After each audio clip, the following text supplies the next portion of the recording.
Whoops, sorry, we got a sound issue here. Well, good morning, everyone, and welcome to the Board of County Commissioners Policy Session on June 10th, 2026. County Administrator Gary Schmidt, will you please call the roll for us? Yes, thank you, Chair. Commissioner West is out of the office today. Commissioner Schrader is delayed, but will be here shortly. There's still a quorum present. With that, roll call. Commissioner Savas. Present. Commissioner Helm. Here. Chair Roberts. Here.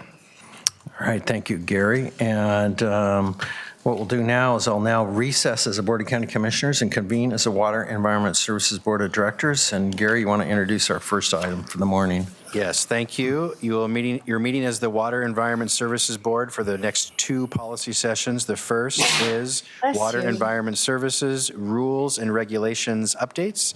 Presenting is Greg Geist, the Director of Water Environment Services, and Ron Waringa, the Assistant Director of Water Environment Services. Go ahead, please. Thank you, Gary. Good morning, directors. As you may recall, Wes completely updated our rules and regulations back in 2023. We've been living with them for a few years now. It's best practice to revisit them occasionally. Many of the changes that we're going to propose are more housekeeping, but one is related to the next policy session, which we're very excited about, which is our customer assistance program. So with that, I'll hand it off to Ron, and since this is related to our customer assistance program in some ways, I'm going to have Aaron come up and take my spot. Take it away, Ron. Thank you, Greg. Good morning, Chair and members of the board. Ron Waringa, Deputy Director of Water Environment Services. And as Greg said, some of you might remember in 2023, we did a full rewrite of our rules and regulations to align the rules with the formation of WES as an intergovernmental entity, where previously we had separate sets of rules and regulations for each district. We completely rewrote them so that we had one set of rules and regulations to administer. That was a huge project, took a lot of work. It really put us in a good position to ensure that our requirements for users of our utility, that our requirements are clear, that people know what's expected of them, that we can seamlessly implement those rules and regulations, which just leads to efficiencies. So we did realize a lot of benefit from that, and it has been going well. As Greg has said, we have implemented those rules for the last 3 years, and in doing so, we're continually looking at ways to improve them and adjust them to continue to realize those benefits. The benefits that we see and that we're working on now. So one, I'll say this is a work in progress. We have the rules are draft. We're writing the language now. We have yet to go through a review from County Council, which we'll do once we get finalized a final draft of rule language, and then just setting expectations from a process standpoint. Once we get that done, we'll, as required, we'll go through a public comment period and receive comments to the public and respond to those, and then create that final set of rules to bring to you all in a public hearing sometime in a couple months. So this is, like I said, a work in progress. We're still working on the language. And as Greg said, while the vast majority of our changes are administrative in nature, things like addressing grammar and consistency of terms, errors, formatting, things like that, there are a few proposed policy changes that we wanted to bring to you in daylight and get your input if you have it now before we really go any further in writing language in those sections. So that's primarily what we're going to talk about today.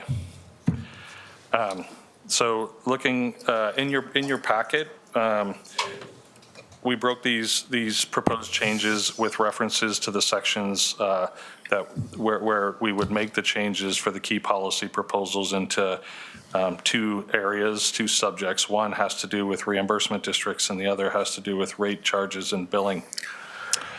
Starting with the reimbursement districts, again, when we updated the rules in 2023, we added an entire new section to our rules on giving us the authority and laying out the procedures and requirements for reimbursement districts, which we didn't have previously. Again, those are often referred to as latecomer agreements, and you've seen some of those in hearings that we brought to you to establish those reimbursement districts being an entirely new section for our rules and regulations. Our first cut at it, definitely we see some opportunities for improvement. And again, it's just in the applications that we've seen and talking to developers and their agents, we have a couple things that we think we can clarify and make the process smoother and more predictable. The first one is just a definition of especially benefiting property in the definitions sections of the rules. And again, especially benefiting property is a property that will benefit from connecting to offsite infrastructure that a developer puts in as part of their project. And that really, once they're identified as especially benefiting property, then we can determine a reimbursement charge that they would pay for a future connection. So it's an important first step in the process. The change that we're making would clarify that especially benefiting property for inclusion in a reimbursement district and subject to a reimbursement charge shall be located outside of an applicant's common plan of development, abut qualifying infrastructure, and be able to connect directly to the qualifying infrastructure.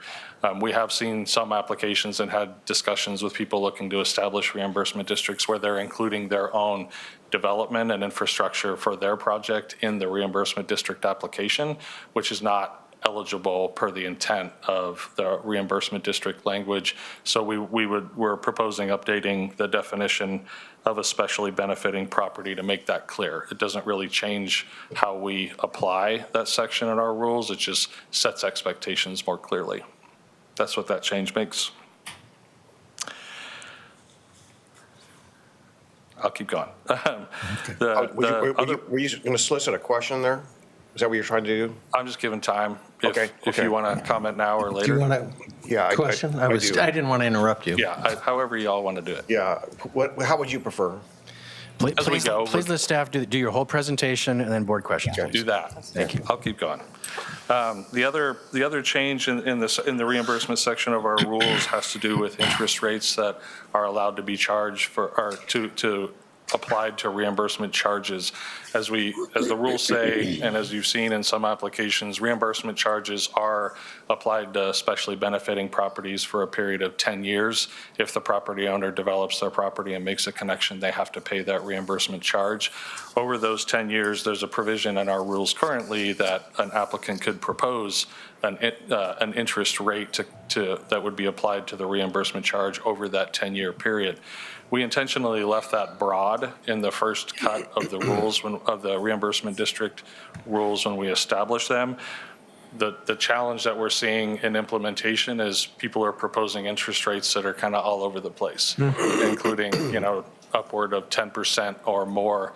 And the intent originally would be that we would allow an inflated cost of the an inflation adjustment to the reimbursement charge to reflect the construction cost of the improvements that they built would increase in value over time just per inflation. What we're doing in practice is doing a look back on a construction cost index at the time that we get applications and working with our staff we've looked at sort of the long-term ENR, Engineering News Record Construction Cost Index for our region over the last 10 plus years is typically around 3% plus or minus.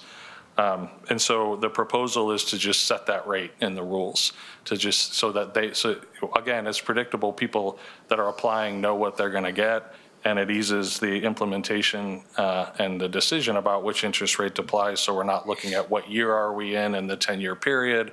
Is it this year's rate? Is it last year's rate? Is it, there's a lot of variability. And ultimately, in the end, it typically averages out to about 3%. So for ease of implementation and predictability, we're just proposing 3% based on construction costs.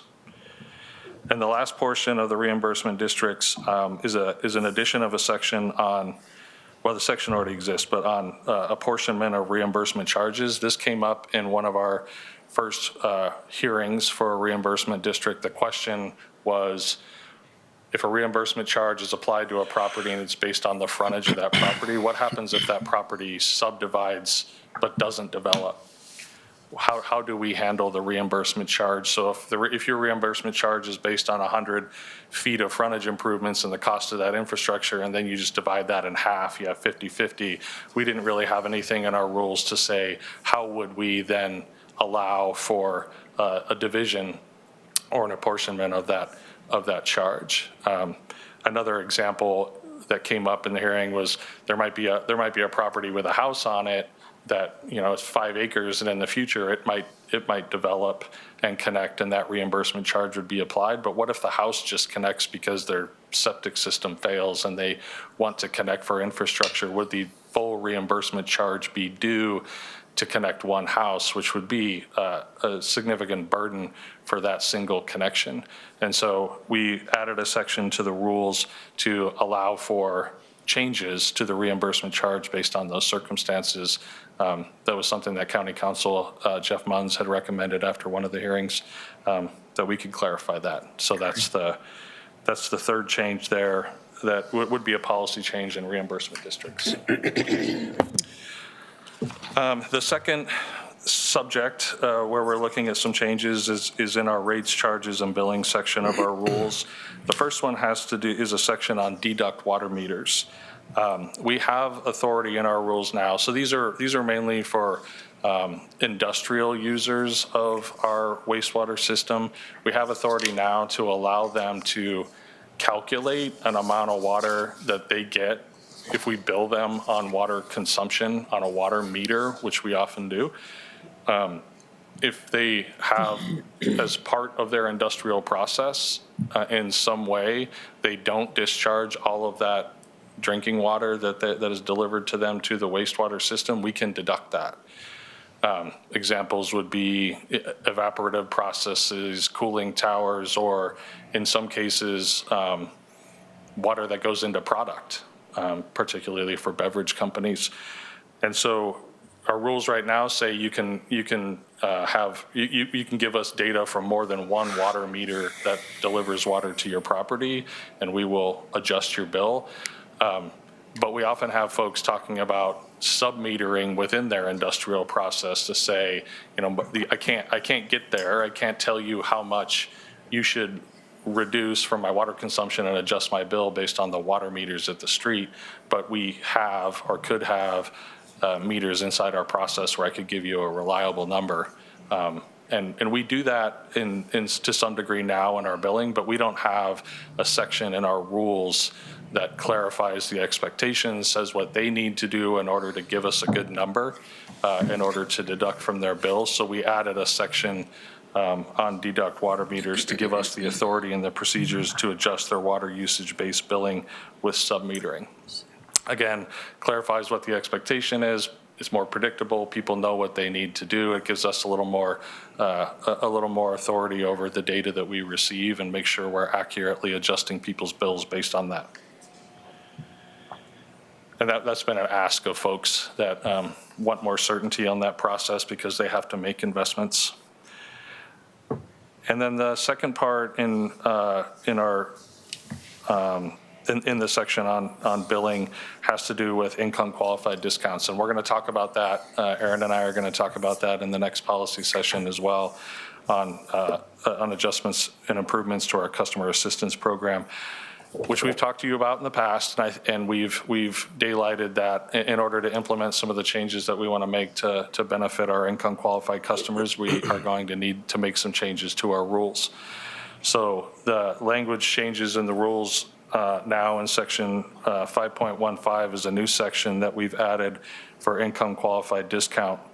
It does three things. One, it grants authority to the district to provide the discount of monthly user fees to surface water charges in addition to sanitary charges. We currently don't have that authority, and we don't do that. We don't apply our income qualified discounts to surface water charges, and we're proposing doing that so that our account holders will get a decrease on their entire bill. The second change is to establish authority for us to use categorical eligibility for the discount. So right now we say in our rules there's a threshold for 60% of the state median income is an income qualifying discount. In practice, we use other eligibility for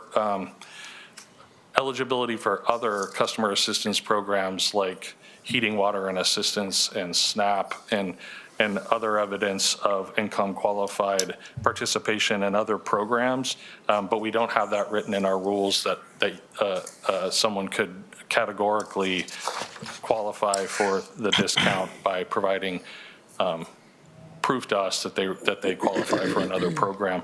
So that just clarifies that we can do that. It's a risk management exercise. And then the last change is, right now we have in our rules, we set the amount of the discount in our rules. We say 50% of the bill. We will reduce 50% of the bill if you qualify. There is a need and a benefit to having some flexibility in what that discount amount might be, and we're going to hear about that in the next presentation. But we are proposing removing that number from the rules, removing the amount of the discount, and having that be adjustable by the board in having a board-adopted resolution of the discount amount and including it in the district's fee table.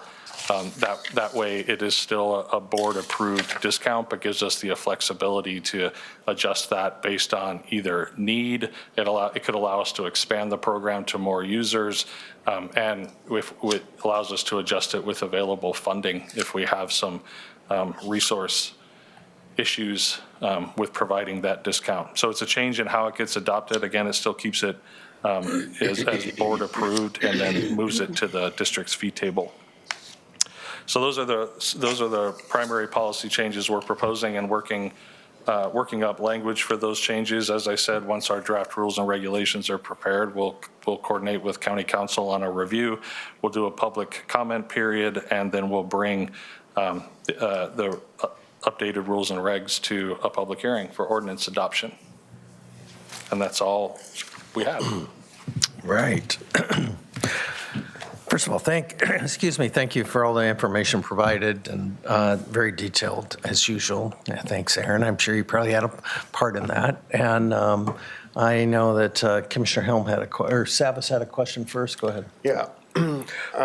Overall, my question's about the special benefiting property in these things. And my question is kind of a basic one. Is it worth doing, or are we monetized for the effort it takes to watch this for 10 years? Clarifying question, is it worth updating the definition, or is it worth doing a reimbursement? The staff time involved for this provision to allow a developer to pass that on and obligate other properties, other owners outside the area for a period of 10 years. You know, the responsibility to monitor that is the department's, right? Right. Is it worth the effort? I believe so. I mean, from a policy standpoint, I do think it is a best practice, particularly for utilities, to have these sort of latecomer arrangements. I mean, we heard in our previous rules update a significant amount from the development community that we should have this ability to do reimbursement districts, which many municipalities have. From a cost standpoint to the district, we do collect a fee at the time of application for establishing the reimbursement district. So we do get costs recovered. I don't know that we have in our cost recovery models looked at it in detail to see whether we recover all of our costs, but I would say a significant portion of our costs are covered by the applicants, so we get paid. Okay. And the follow-up question, is there anything that is on someone's title that shows that they're in this district? How does a property owner or a new property owner that acquires a property mid-cycle or anywhere along that 10-year period know that they're in this district? Great question. I don't believe it's on the title, but when the board approves a reimbursement district, it is recorded through the county recording on the property. So in a title search, it would come up. The documents are recorded. From an administrative standpoint, we, within our own system, our permitting system, flag those properties as having reimbursement charges applied, and we track it there so that when they come in, we would see that there's a reimbursement charge applied. But I think what you're talking about more is how does someone know, like from the public, they are recorded documents. Yeah, so, but it's not going to show up as a lien search, right? Because it's not a lien, It's not a lien, no. right? It's not a lien, so it's not going to show up there. So how would, if someone was speculating buying a property that's in this district, where would it show up? Would it show up in a typical real estate transaction where people do their due diligence, Yeah. right? Or do they have to dig a lot deeper than normally would otherwise? I think Director Savas, that would definitely be part of the due diligence process. And it's part of what now? Due diligence, as you had said, I think it would have to be done through due diligence to look at all of the potential encumbrances on a property someone's buying. Okay. Interesting. All right, Commissioner Helm. Hi, Ron. Thanks Hi. for the presentation. I should probably know the answer to this, but how many reimbursement districts are there? Are there? Yeah, I think we've approved one, two two. Okay. from the audience. Okay, two from the audience. We Okay. have several applications in and are processing them. So now. you're adding more Yes. reimbursement districts as you go, because this is relatively new. Yeah, and again, these are applicant driven. So Okay. somebody applies and then we run it through the process to get board approval and establish the district. So we don't control that part. Okay, got it. And then my next question, and if I'm understanding this correctly, under the deduct water meters portion here, is that's going to require like special equipment to determine water usage and everything? So is that something Wes is providing to the businesses, or is it something they have to procure themselves? Yeah, it's something that the industrial user would need to procure and install and operate themselves, including calibrating it, making sure it's accurate, and then they submit the data to us for billing. So it's entirely their process. And the equipment have to be approved by Wes? Yes, we do require a plan to be submitted to us, and we approve it in a sense that we don't really dictate what people need to do the data collection and the sub-metering. We just make sure that, kind of on their behalf, that it's going to be something that's acceptable to us, because we can't just really accept a guess. Like my guess is we didn't discharge this much of the water we consumed. Right. It needs to be a little more fine-tuned than that. Okay, all right, thank you. Commissioner Schrader. So where geographically are you going to see the most usage of this particular? I'm sorry? Remember, I said, where geographically? Is this mostly going to be in our areas of industrial areas? For the deduct meter program? Yeah. Yes, Okay. it would be our industrial areas, and our industrial customers would benefit from being able to quantify the amount of water they might not discharge to us, and it Okay. gives them lower bills. Okay, so it's really going to be, it's not residential in any way, shape, or form? No. It's all commercial? Yeah. Okay. Commercial, Thank you. industrial, Yeah. primarily industrial. All right. Any other questions? Yeah. Go ahead. One more. Can you give me the fee to create one of these reimbursement districts? I mean, how much more does it cost? Because that's going to be the revenue in which you are saying that it's worth doing. So how much is that? How much is the fee currently? How much does it cost to establish a reimbursement district? We don't, it's pretty new, so at this point, it's hard for us to say how much time we're actually putting into it, so I don't have that number for you. I'm not looking for the time, the cost. Well, it's just our time that's the cost. Oh, you're going to build the time? Yeah, well, the reimbursement district, or the application fee for a reimbursement district is based on the amount of time we think we need to run it through the process and get it approved, reporting fees, things like that. There's provisions in the language that if somebody wants to modify a reimbursement district, that there's a reapplication fee. So we set a fee initially on what we think it costs, and then we would adjust those fees through the routine fee setting process and our cost recovery models over time. But right now, I can't tell you how those are stacking up against one another. So the fee would be administratively determined Yes, as opposed to a set rate? yes. The fee is included in the district's fee table, which the board approves. And so if we make a change to that, we would we would identify it as a fee change and propose it to the board for adoption. So it would be something the board would approve? Yes. But it's not established yet, is what you're No. saying? Well, we have it, it's established in that we have a number in our fee table now that was essentially our best guess at the amount of time we That's, thought. I just looked for that number. What is that number? I have to look it up, Okay. That's what I was unless after. you know it. Aaron knows Not exactly. everything. One thing Aaron doesn't know.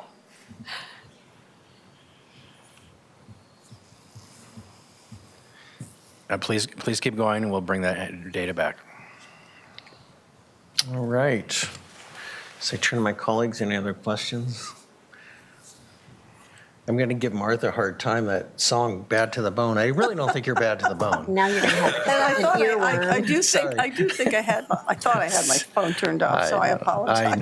I know. Give you a hard time there. But yeah. All bad to right. the- Is there any of the directors want to make a motion? I move we advance the policy updates as presented for adoption at a future public hearing. Second, All right. Director Helm has moved to advance the policy updates as presented for adoption at a future public hearing. Director Schrader has seconded that. Any further discussion or comments? Seeing none, clerk, do you please call the poll? Director Savas. Aye. Director Schrader. aye. Director Helm. Aye. Chair Roberts. Aye. Motion passes 4-0, Mr. Chair. All right, Gary, do you want to just continue on then? Yes, and we'll just get that answer to the board. You have it right now? Yes. Go ahead. The current amount in our fee table is $3,490 for a reimbursement district application. Okay. So we can compare to that over time. Okay. All right. In my head, I'm just wondering the difference between maybe a 5-property reimbursement district or a 100-property reimbursement district would be far more expensive to monitor, right, administratively. But you're just taking a guess. It's just a guess. Essentially, yeah. Okay. All right.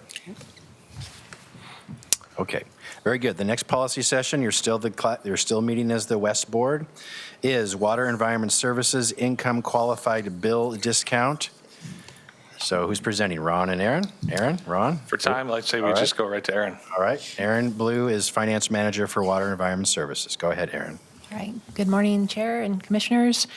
In December, we presented an outline of changes to improve WES's customer assistance program. Since that time, we've been hard at work assessing available funding, potential enrollment, and financial impact. We're back today and excited to provide an update to the board on specific changes proposed to our income qualified bill discount, as well as the actions required to implement those changes if approved. Next slide, please. The income qualified bill discount, or IQBD, is the most significant element of WES's customer assistance program. The current IQBD is a 50% discount that applies only to the wastewater portion of the bill. Enrollment is at about 650 households, including 250 in Rate Zone 2, which are directly billed by WES, and 400 in Rate Zone 1, which are billed by our city partners. Funding is entirely through sewer user charges, and at existing enrollment levels, the annual cost of the program is about $160,000, or 15 cents per household per month. As we shared before, at less than 1% enrollment, we know the current program is underutilized. And while we don't know what the exact number of enrollment should be, our best estimate is that somewhere between 6 and 12% of households in our service area are eligible. And that's based on knowing that 6% of households in our service area are served by PGE's bill discount program. And Oregon State's estimate that 12% of households in Clackamas County qualify for the low-income heating and energy assistance program. We face two significant barriers to program participation. The first is that eligibility is limited to customers who are directly billed, which excludes renters and multifamily households. And the second is that our intergovernmental agreements, or IGAs, with our city partners don't consistently provide for pass-through of our IQPD. Next slide, please. The changes that we're proposing to overcome those challenges are outlined here. First, we're working to expand eligibility through a pilot program with PGE to include WES's discount on the electricity bill for renters and multifamily households. Based on an analysis of enrollment in PGE's program, we're anticipating that that action alone will more than double WES's current program and add 800 new households.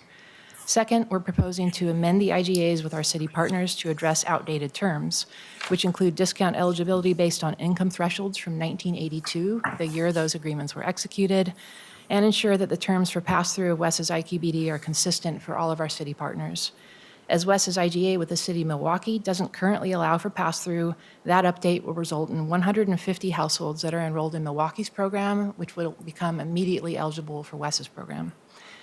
And then, as Ron just mentioned, as part of the rules update, we're also proposing to extend the discount to the surface water portion of Wes's bill, which increases the benefit to directly billed customers, and new enrollment based on that change is projected about 60 customers who we bill for surface water services only. Next slide, please. Expanding the program requires that we also plan ahead to fund the increase in enrollment. And to limit the impact on all ratepayers, as we previewed back in December, Wes's new program proposes capping the rate-funded portion at 0.5% of budgeted rate revenues, which would provide about $280,000 in funding this next fiscal year at a household cost of 26 cents per month. Non-rate revenues, consisting primarily of late fees, would provide another $150,000 for total funding of $430,000 annually. While that's a significant increase from the current program, based on the program updates we just covered, we know that demand will exceed available funding. And to address that gap, we'd like to ask the board to revise the discount percent from 50% to 40%, which would allow us to extend assistance to additional 300 households, or approximately 1,600 households in total. And that 40% discount was not arbitrarily proposed.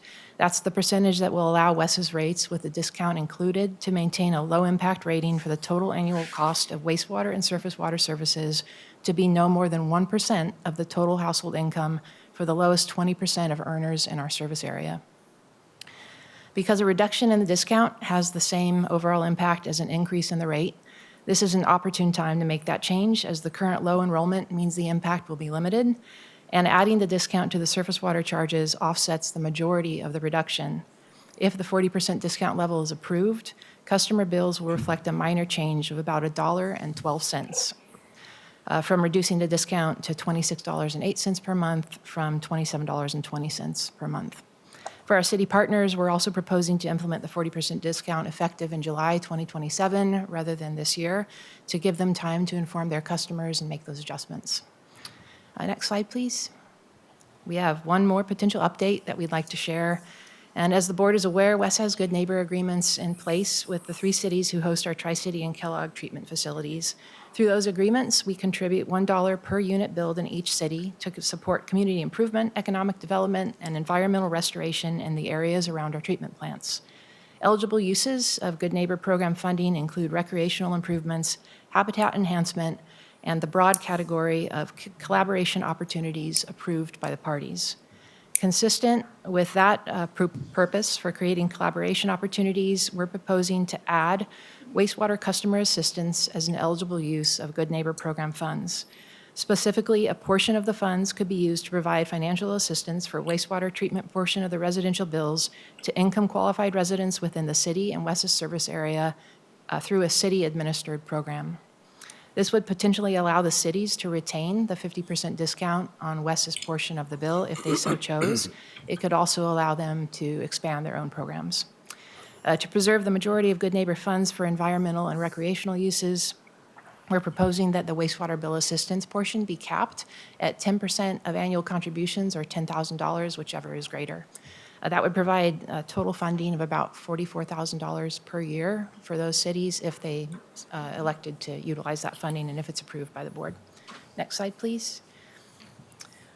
If the board directs us to move forward with these changes, this table outlines our target timing for the next steps, including approval of a pilot program with PGE, which is in the final stages of legal review right now, and that we're anticipating bringing back by the end of July for board approval.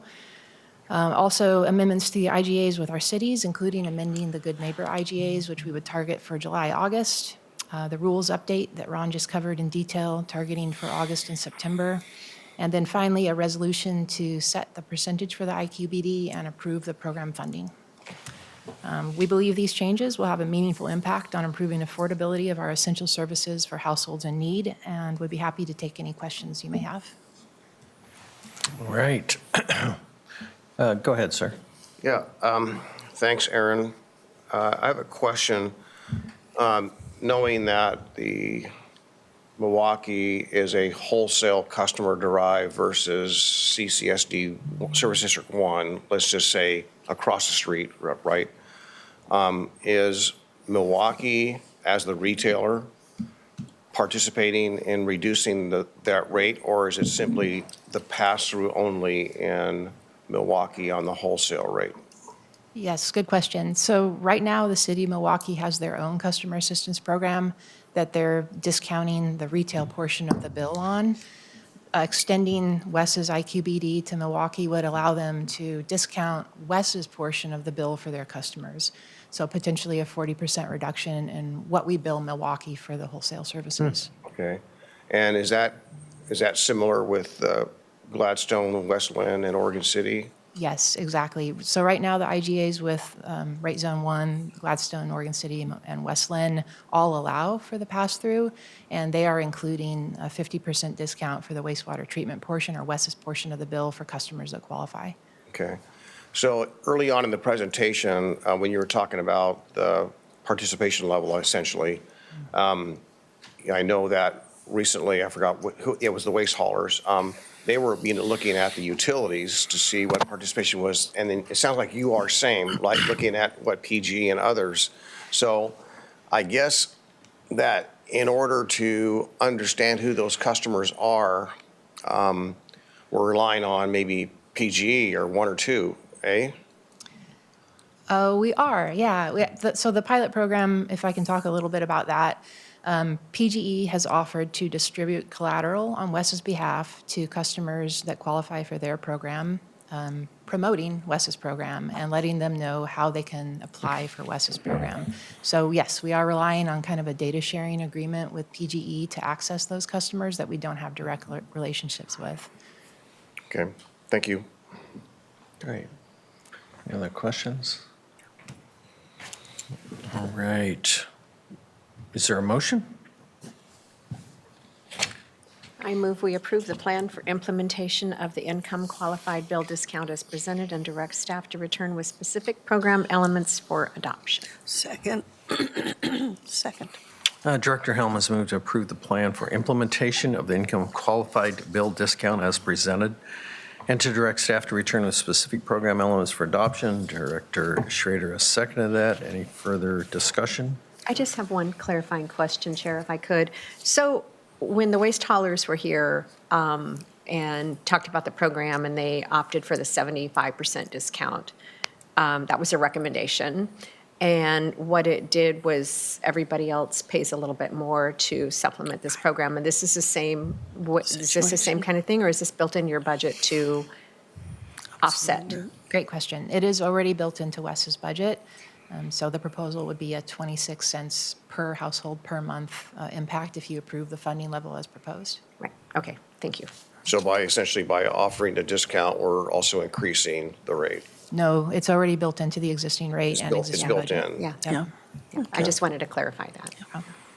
Yeah, and I just want to compliment Wes and your entire staff. This is really amazing. And the collaboration and partnerships that, I mean, to hear you talking about PG and how you're working with across the board in many areas, just very impressive. And as always, even your material you presented today, I had a chance to read through it. Very detailed, organized, and the presentation is great. So I want to thank you and all your staff. Thank you. So if there's no other comments, I'll ask the clerk to call the poll for us.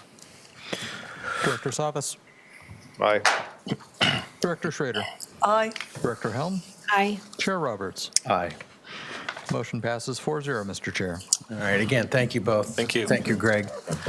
I will now recess as Water and Environment Services Board of Directors and reconvene as the Board of County Commissioners. Gary? Thank you. Next was scheduled the Moderate Income Revolving Loan Fund Program. We are going to postpone that until next week at the request of Commissioner West, who had championed and requested this session, but he was not able to be here today, and we didn't know that till a few days ago. So at his request, and the chairs agreed, we're just going to postpone this until next week. So it will not be today.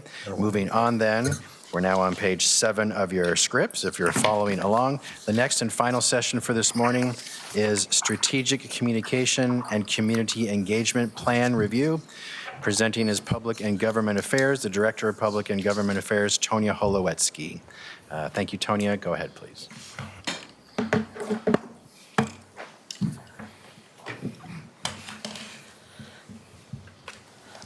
organized here just a minute. Okay. Good morning, Chair Roberts, Commissioners. Tonya Holowetsky, Director of Public and Government Affairs, and also the lead for the implementation team for your strategic goal for communications and engagement. This is an informational session where I will present 2 plans for you and to you. One is a strategic communication plan, and the second is a community engagement plan. And both of these plans are to meet your strategic priority for public trust and good government. So I'm going to start with the strategic communication plan, and you have both of those plans in your packet. The strategic plan, this is the county's first ever strategic communication plan, and I'm honored that we had the opportunity to develop this for the county. What it does is it shifts the county from a reactive communication model to a proactive communication strategy. It builds from 3 disciplines under the broad field of communications. It builds from public relations, crisis communications, with the overarching umbrella of strategic communications. Each one of those disciplines have different goals. Crisis communications, as you know, mitigates damage and restores trust. Public relations builds reputation and trust. And a strategic communications approach, its primary goal is to achieve the county's mission and to reach their key performance indicators. Clearly, they have different audiences. I won't go into that. And they achieve different things. Crisis communications is urgent, it's fact-driven, and it relies on a rapid response. Public relations is about storytelling and it's relationship-driven. And strategic communications, on the other hand, is data-driven, and it is very much results-oriented. So their metrics thereby are also different. For crisis communications, the metric is the speed of response and the narrative control. For public relations, it's about earned media and public sentiment. And finally, for strategic communications, it's about measurable outcomes. So with that in mind, this new approach aligns all our public messaging with the Board of County Commissioners' 5 core strategic priorities for 2025 and to 2030. A strategic communication plan reflects the strategic priorities of, in this case, the county and organizations and businesses and so forth. So the plan is guided by the values of transparency, unified storytelling, and active community relationship building. It fosters a reliable two-way dialogue between county officials and the residents they serve. So to put those priorities into practice, the plan relies on 3 core communication strategies. Number 1, maintaining a consistent narrative. Number 2, establishing continuous feedback loops. And number 3, ensuring crisis preparedness. It is guided by a risk assessment matrix that allows the county's approach to address the situation at hand. Routine updates to the plan focus on delivering clear data through digital channels. Sensitive topics rely on transparent public meetings and town halls, and highly controversial matters prompt proactive narrative framing through media interviews and direct outreach. So this plan addresses all 3 of these issues and components. To measure progress, the plan is monitored through a combination of digital dashboards and annual public surveys or focus groups. This digital dashboard is our next step that we will be building out to address those and to monitor those 3 KPIs. And the counties measure overall success across those 3 performance measures are public awareness, public trust, and active engagement. I want to also add that while this is the county's strategic communication plan, what we have also done is worked with all of the implementation teams across all of your 10 strategic goals, that they too implement a communication plan that dovetails, that builds upon this strategic communication plan, and they too have those 3 KPIs as their evaluation measures. So over time, we will be able to, over this course of the 5 years, we will be able to measure success on a communication level across all implementation teams and roll that information up to the strategic plan across those 3 KPIs. The one thing that I wanted to also address in this presentation is that if you look at Appendix B in the communication plan, the one thing that while you have goals set for each of the strategic goals of those 5 that are under the 5 priorities, what we did not have were purpose statements for the actual priorities. And one of the things that's essential for us to be able to launch and navigate a successful communication strategy is that we do have clearly defined purpose statements, the why. Why does this matter for your strategic priorities? So the implementation team did put forth some proposed statements for you to consider. We don't need to address them today, but your feedback on them would be greatly appreciated and very helpful. So as you look through Appendix B, in order for us to build communication strategies and messages for your strategic priorities, we've established a purpose statement for each. We've set a goal. Now, these are communication goals and communication statements. And then some core messages that we think will resonate and reflect those purpose statements. So I won't go through all 5 of these, but I do ask that if you have feedback on these, to please provide those back to the implementation team so we can adjust these accordingly. So with that, I am going to pause and see if you have any questions or comments or would like further clarification on the strategic communication plan, and then I'll move on to the strategic engagement plan. All right. Commissioner Savas has a question.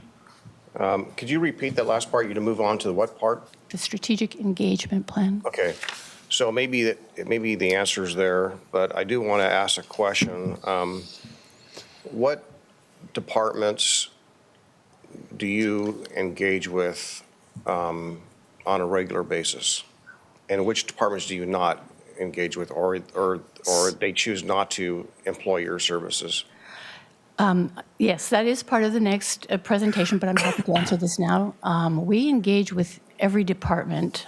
We see ourselves from the engagement perspective, well, communications and engagement both, as strategic consultants to those departments. Now, some departments have more capacity and more resources, and so we come alongside these departments. DTD is a good example. We actually have lead communication specialists that work directly with DTD to help with their communication and community engagement strategies.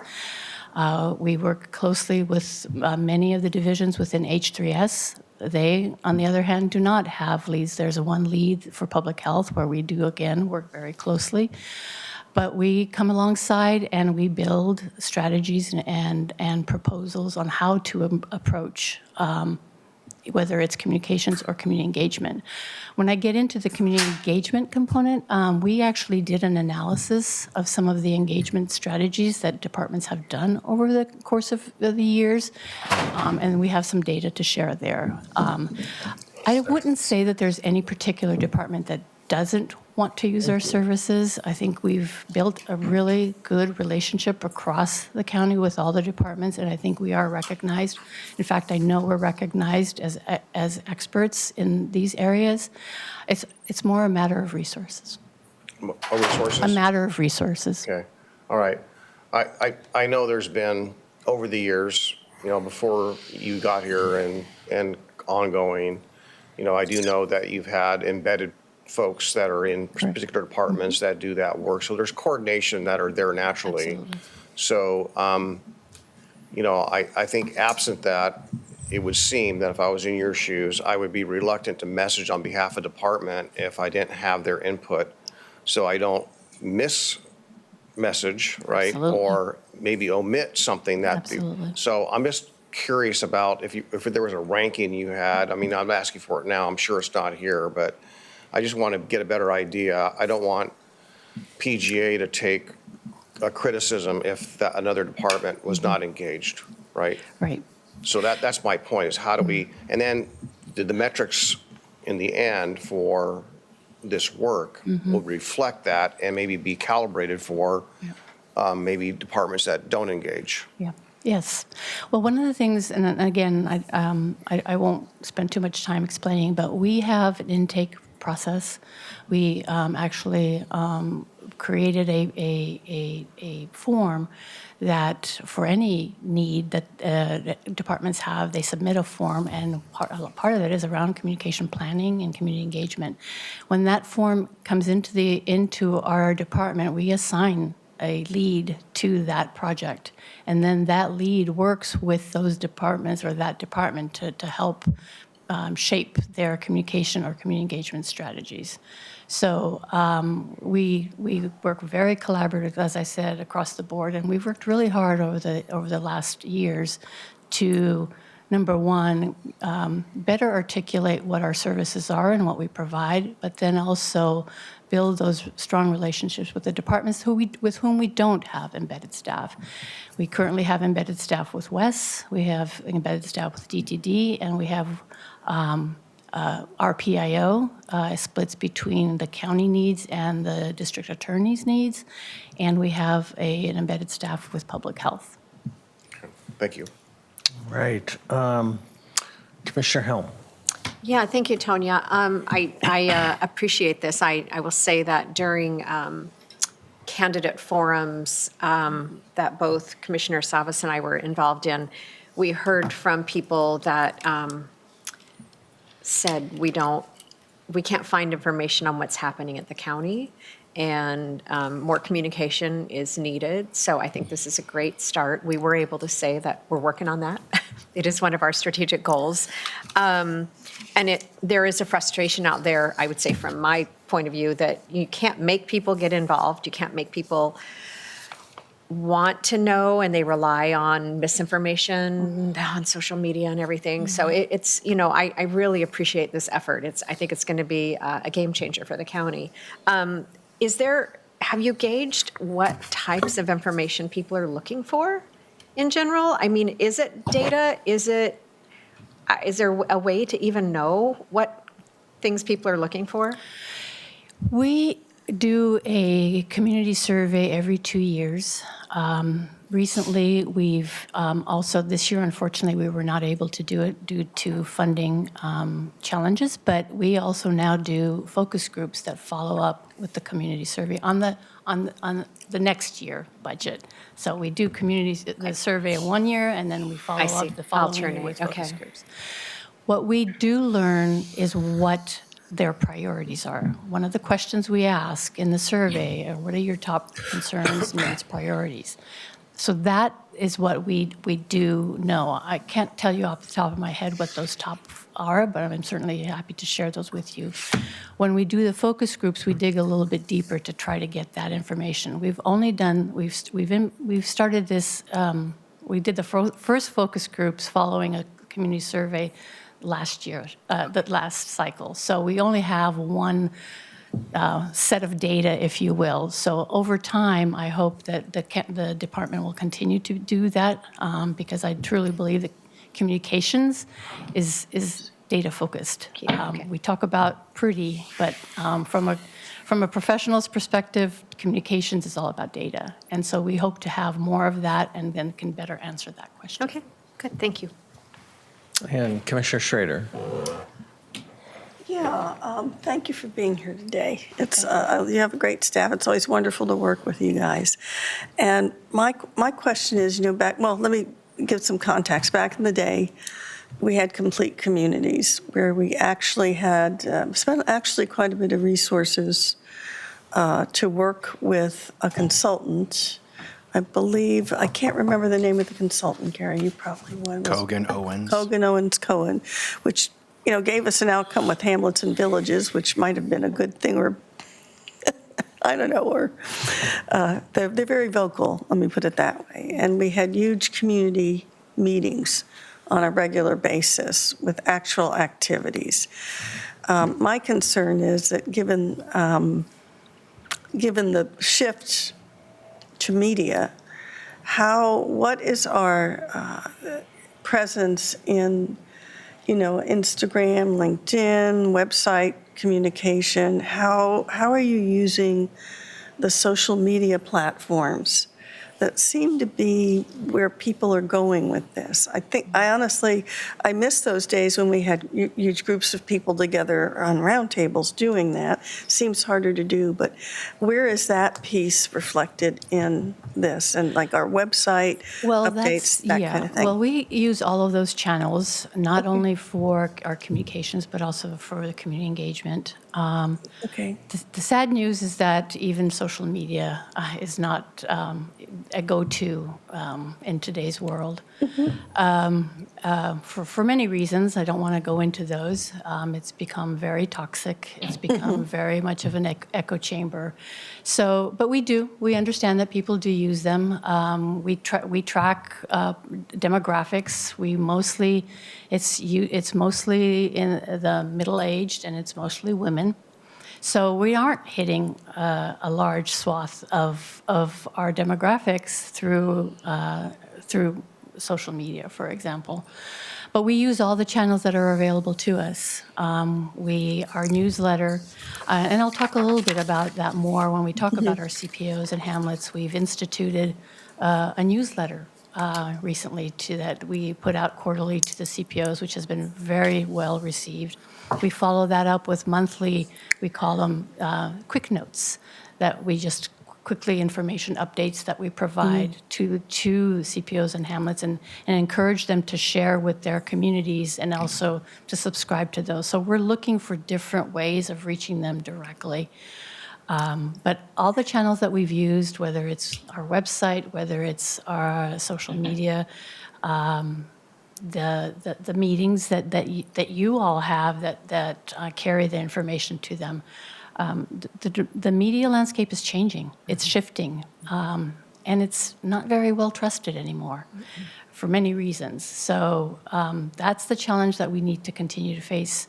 And I'm not even starting to talk about AI, because that is really one of the things that, as a county, and I mentioned that in my budget presentation, that we can't ignore. I'm not saying that we need to do anything today, but we need to stay on top of what's happening with our information channels, and they're changing. They're changing not only for us, but they're changing everywhere. Is a lack of funding inhibiting you from some things that you think you could be doing? Always. A lack of funding? I mean, Always. everybody, yeah, okay. Yes. And I also had a question. And resource staffing. We more than 40% of our staff is dedicated to other departments, so we have less capacity to deal with countywide needs. Okay. So I had a question about the youth program. So how is that coming? How is the youth program coming along? Are you That's on- in the next presentation. Okay, great. Great. Okay, that All was, right. thank you. I might let you just continue then in your presentation. I'll hold my questions to the end then. Yeah. Thank you, by the way. Let me get reorganized.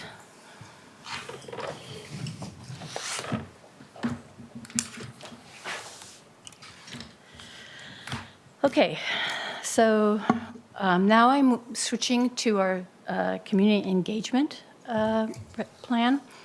And again, there's always there's intersection between the two, and that's why it makes sense that communications and community engagement live within PGA. But we also know that community engagement is a core function of the county, and as public servants, we all engage in community engagement. And that is the approach that we take when we speak about community engagement. So the report in front of you is really about about a frame. It's three pieces. It's an engagement strategy, it's an engagement framework, and then it's around the tools and methods that we can use that are at our disposal to be able to do what we need to do when it comes to community engagement. So the plan that's in front of you is really a roadmap for fostering trust, transparency, and collaboration. Can you reference a page number, Tonya? I'm not on any page Okay, right now. okay, all Oh, right. I'm This sorry. is it's a big packet, so Oh, it's all right. I don't know what pages you have. That's all right. No worries. Yeah, Apologies. The community engagement plan begins on page 40, or on page 18. 18. Thank you, Okay, Tony. Okay. Thank you. Sure. So again, it's a roadmap for fostering trust, transparency, and collaboration through consistent public participation.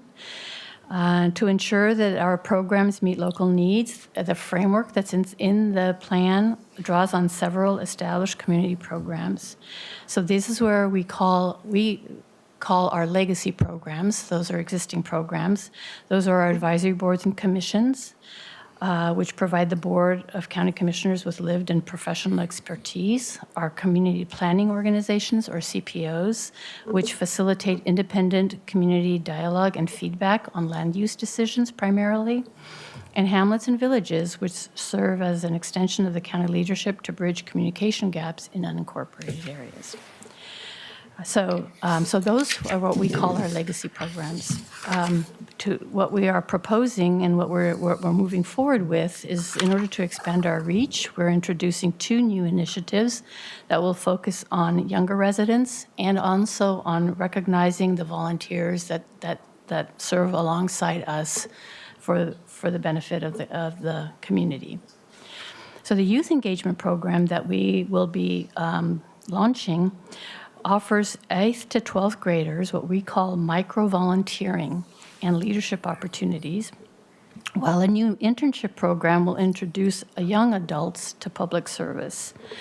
The volunteer recognition program will celebrate the service that volunteers provide and help build civic pride.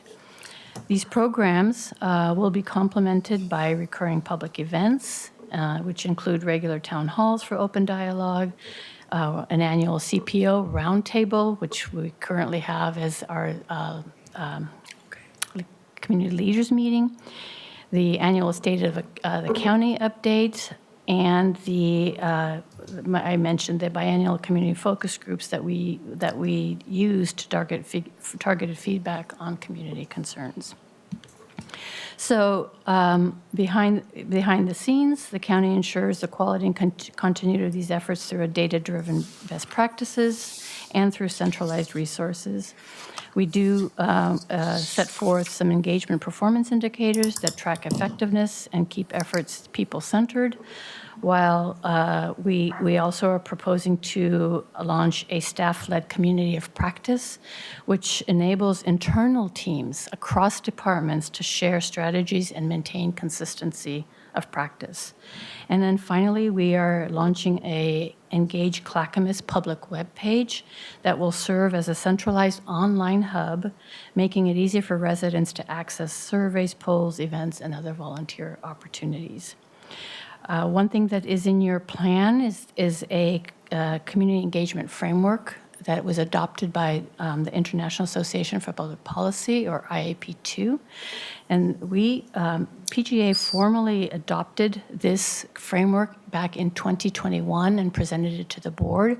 And since then, we have been sharing this framework, Commissioner Salvis, to your point, and using it when we build community engagement protocols and programs across the department with the counties.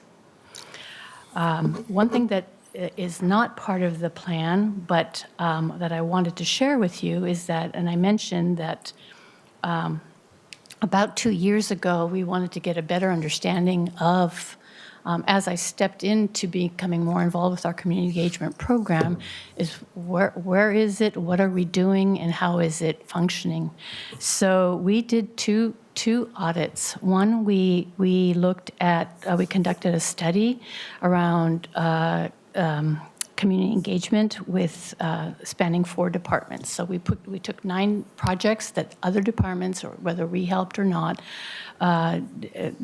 conducted in community engagement, and those were County Admin, DTD, H3S, and WES.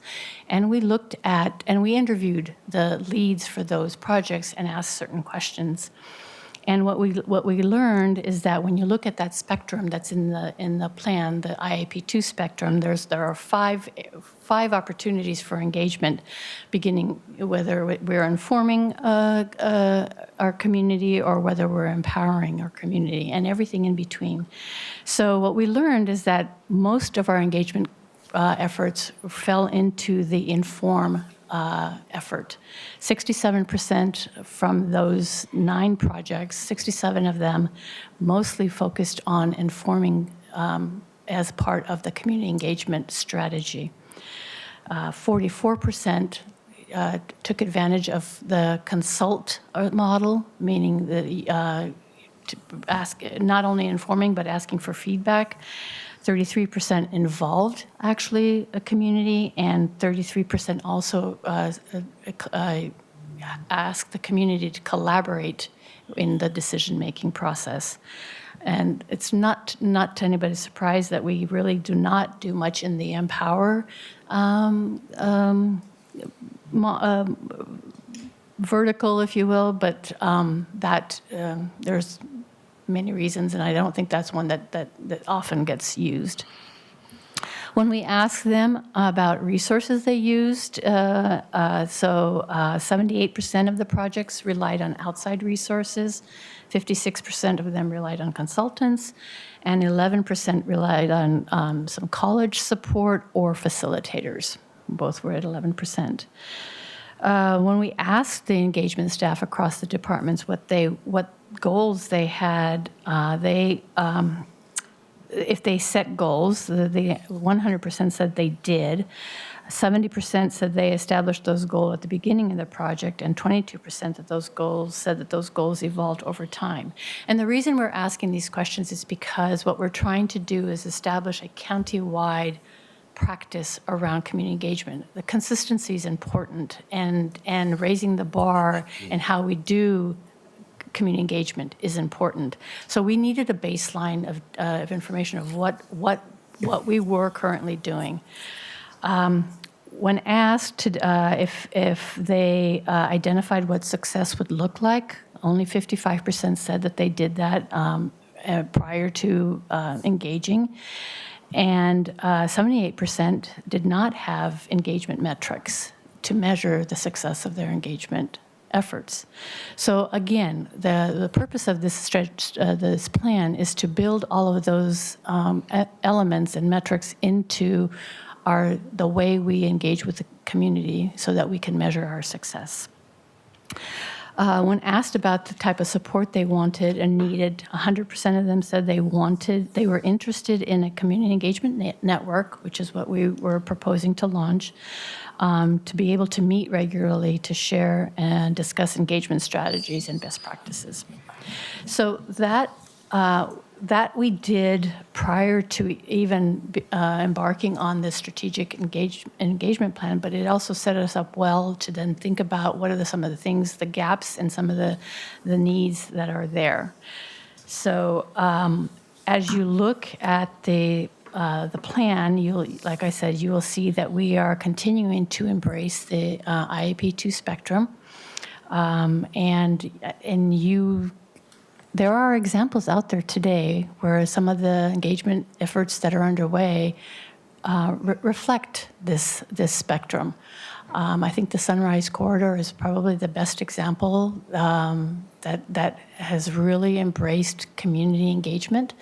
And while they may have not used this spectrum in itself, the vision and the spirit behind what they're doing is exactly what this model embraces.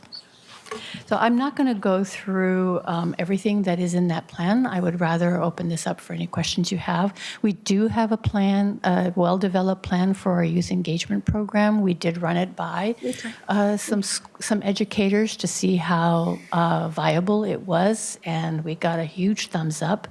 They felt that that micro engagement was just right for students. It allowed us to introduce them. It's a 2-hour commitment for that micro engagement. One hour is an introduction to the county, and the second hour is the actual opportunity to engage in a conversation around participation. So with a project or a program.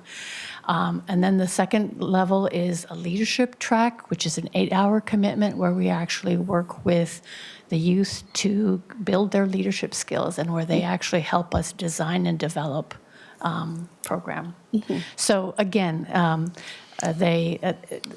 it allows us to engage students at their interest level, but also build a pool of potential future volunteers. Yeah. So, and with the volunteer recognition program, we too have a very detailed design for that, and we're proposing that we start small and then build. And again, I'm happy to answer any questions about that. I know that I'm watching time. But I did want to finish to talk about our legacy programs, because those programs have been in place for, and what I'm speaking about are our community planning organizations and our hamlets. Commissioner Schrader, what you referred to. Those programs are 40 years old, and I think it would behoove us to do a similar analysis, because the landscape is shifting and the needs are shifting, and I think many counties are doing just that, and I would recommend that we also think about how we step back and engage our communities to ask and to find out how these programs are working, and what we can do differently if we need to, and how do we continue to meet the needs as the landscape shifts, not only from a community engagement perspective, but just from a day-to-day livability perspective. All right, Commissioner Schrader has a question. Yeah, a couple of questions here. So you mentioned a webpage, Engage Clackamas. Is that launched already, or is that It's getting there. It will be launching. Okay, that's what I wanted. And then I really appreciate the youth program.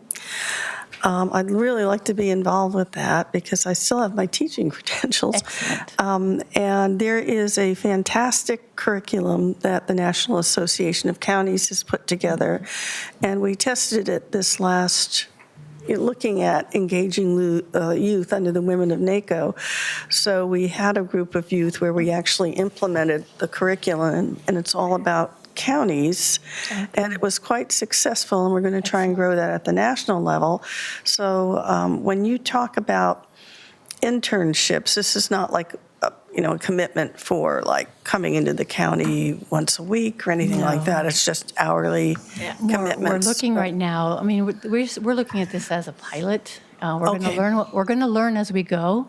And I want to just recognize Donna Hockey, who's back here, sitting here. Donna, please wave your hand. Oh, there you go. Hi, Donna. She has been the lead for building this program, and so she will definitely reach out to you and work with you to learn more. Thank you for that. Well, you're my new best friend, I guess, right, at this point, because I've been worried that we are not engaging youth enough as this is a career pathway, or maybe not. I wouldn't call it career.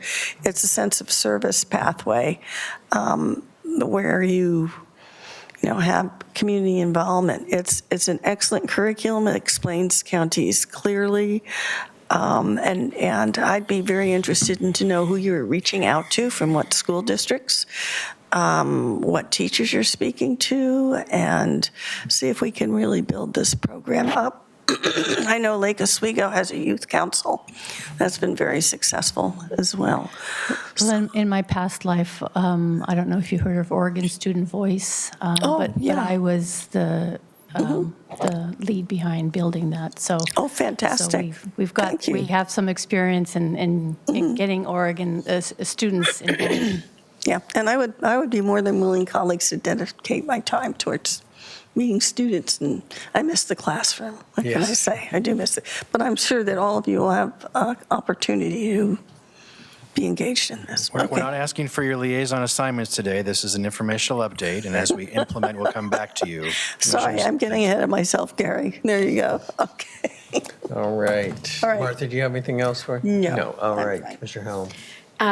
Thank you, Tanya. This is a really comprehensive outline and plan. I really appreciate it. You've done a lot of work. Your team's done a lot of work. Thank you. I can't wait to see it implemented.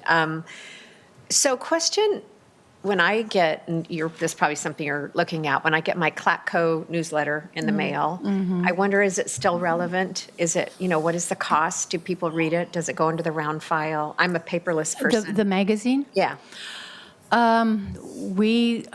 This is the last year that we will be doing that. We have gotten good feedback from folks who get it. We've heard people say, oh, wow, this is a keeper, or they'll pull pages out of it. But it's extremely expensive, unfortunately. Yeah. So there will be one more edition coming your way, but consider it the last one. last So one. if you want it as a collector's item, please hold on to it. Okay, good to know. And I'll say about the youth, keep an eye on our youth because they are getting more and more involved, and I'm very excited. When we attended, Commissioner Savas and I attended the Damascus Roads open house, I met a young kid there, and I'm not good at gauging ages. I don't know the difference between a 16-year-old and a 26-year-old anymore, but this kid I'm sure was less than 20, and he's running for Happy Valley City Council. And I'm like, good for you. And he'd just been to DC, and lobbying for, our community. And I'm like, wow, good for you. So I love it when I see Yep. our youth getting involved. And,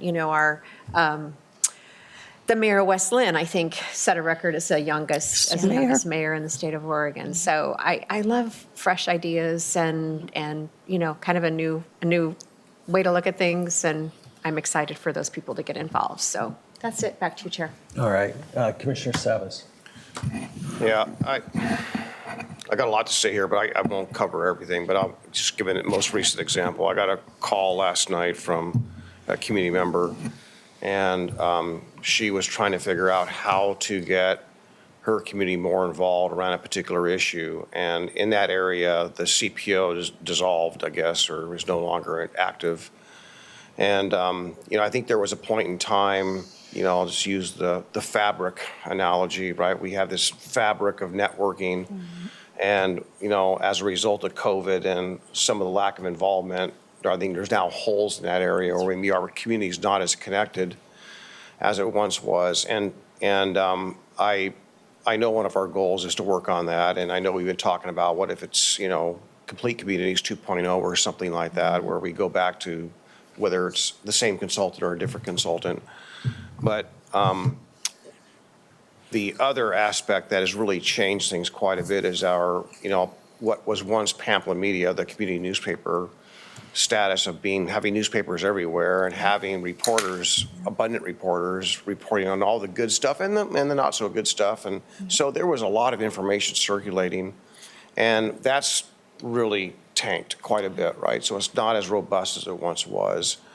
And, so people's source of information often is what they see on the news on TV, right, which is pretty Portland-centric in this area. And that's their source, and/or social media platforms like Nextdoor and others, right? And, during this election cycle, not referencing any elections for people, but more on some of the, not petitions, well, petitions as well, but initiatives, levies, all those kinds of things around. And when you're looking on Nextdoor, sometimes you think it's in your neighborhood, but it might be in another county. Yeah, So I know. there's no geographic specific targeting in those things. So you never know what it is, but because of that, people tag on to that. They think what they read is happening in their backyard, and it's not their backyard, right? So that stirs up a lot of whatever it might be, whatever that emotion might be, that's reeling on that. It just amplifies, right? And again, it may not have anything to do with anything in Clackamas County, but another one. So and I know there's no way of controlling that, and I'm not saying that that's a place where we need to be proactive, but I think there's also avenues, and I don't know if, for example, CCSO, how engaged they are or not with your department, but during the election cycle, prior to May 19th, I saw a number of postings, right?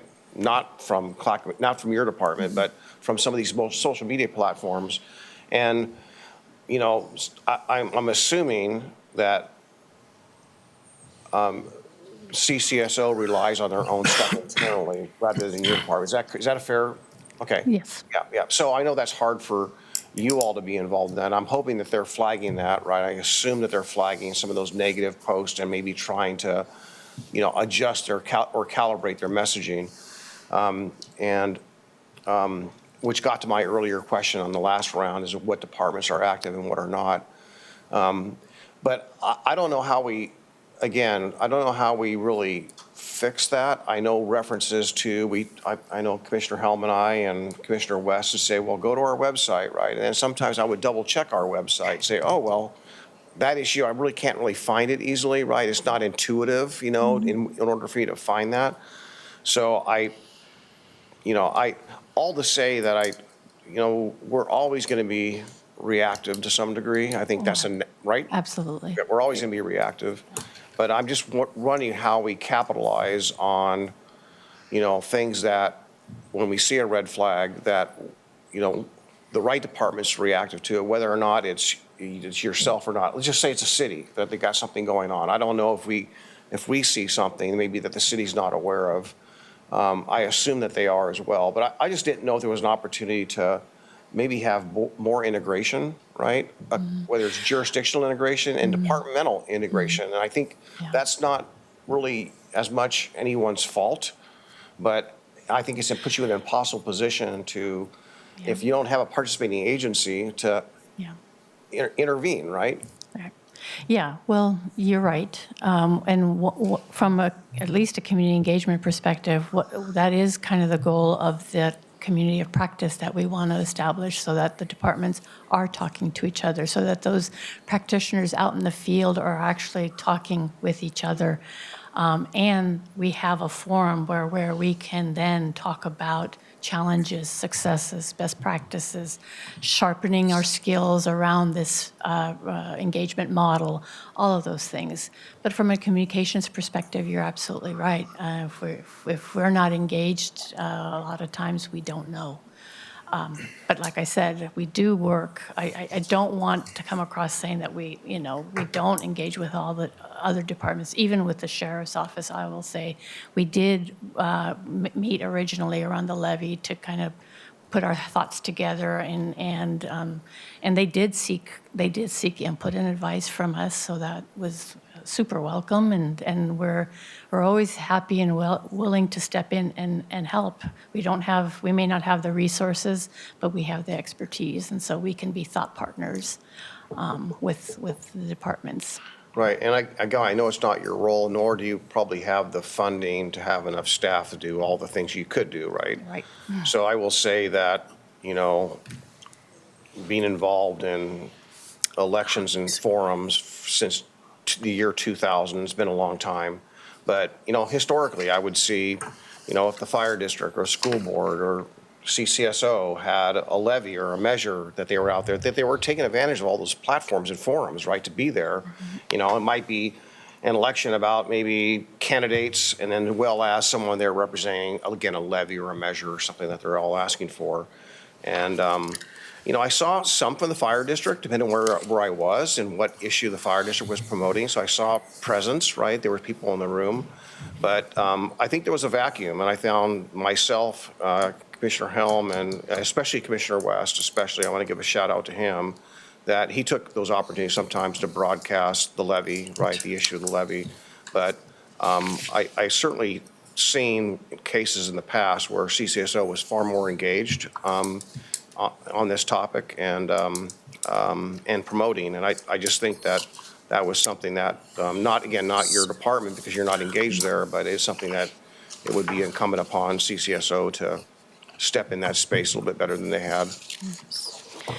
Commissioner Salas, if I could circle back to a comment you made earlier around, as we all said, the shifting landscape and the changes that are happening. And when we talk about community planning organizations, we're talking about unincorporated Clackamas County. One of the things that I'm super excited about, and I think CCI will step up to, and we've been having conversations, CCI, Committee for Community Involvement, is the advisory board to PGA, and we have been talking about looking at their scope. And while we all know that CCI was established through State Goal 1, I think our environment and our needs have evolved since State Goal 1. Even the state is looking back at State Goal 1. But my point here is that I think CCI can be a powerful voice for unincorporated needs. And that's the conversation we're having, because we have a lot of advisory boards, and I didn't touch on that today, but they are the only board that is uniquely positioned to your point, when someone has a need, to be able to be that bridge, that voice, to bring those issues to the county. So we are talking about, yes, we have this mandate called State Goal 1, but we also have this unmet need in unincorporated county, and how can CCI be that conduit and be that voice and be that champion for those needs. So this will happen after my time, but I'm hoping that that PGA will come to you with a proposal for a reset on bylaws for CCI that reflects that need and that huge gap that's happening in unincorporated areas. Yeah, thank you. There's two things I wanted to do this, the remainder of the year, and that's elevate CCI and get my colleagues to be more engaged in who they are and what they do. And then the second one was what other came up, a topic was taxes, right? And probably tax relief for seniors and low income. And so I think what got lost was, and I did it where I could, was bring up the tax deferral program that's statewide, that's in place today. But I think we ought to be communicating that. I don't know how we do that. Maybe I talked to, Assessor Ruda about that, or Assessor Bronson about that. I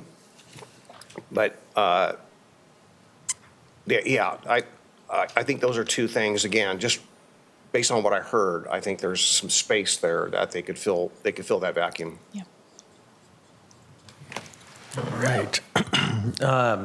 This is information only, so just a couple quick comments. I know we're running late, so I think that communication across any organization is a challenge, simply put. Particularly the county is so diverse and so large, and really the communication platforms are constantly changing. I think we talked about that. And so that's where I think it's using a multitude of platforms to kind of help get our message out. And really some of it we can get in front of and some we can't. I'll give you a little story of a reporter that I will just tell you, and it stuck with me ever since. And it was reporting on bad news. Bad news gets clicks. And I kind of said, hey, we do all these really wonderful things, which are positive, and they're really not ever written on.